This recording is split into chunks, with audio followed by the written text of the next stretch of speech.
कर्मों का हिसाब किताब। एक स्त्री थी जो 20 साल तक अपवित्र नहीं हुई।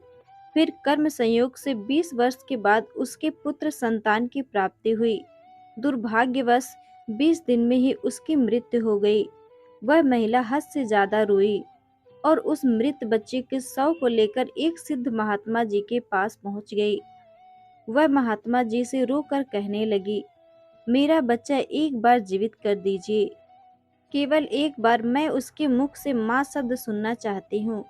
स्त्री के बहुत विनती करने पर महात्मा जी ने 2 मिनट के लिए उस बच्चे की आत्मा को वापस बुलाया।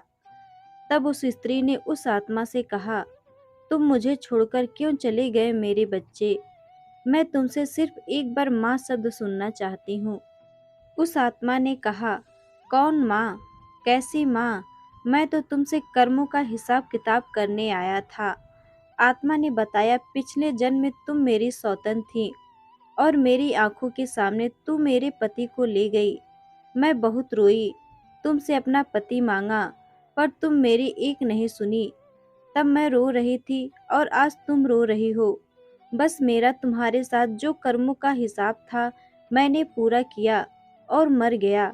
उस महिला को यह सब देख और सुनकर ऐसा झटका लगा कि उसकी आंखें खुल गई। फिर उन्हें महात्मा जी ने समझाया कि यह सब रिश्ता माँ पिता भाई बहन सभी कर्मों के कारण जुड़े हुए हैं। उस औरत ने महात्मा जी से कहा, जी महात्मा जी, आप सच बोल रहे थे। अब मेरी आंखें खुल चुकी हैं। इसलिए सदा अच्छे कर्म करो ताकि बाद में यह सब छोटा ना पड़े। वो समझ गई और अपने घर लौट गई।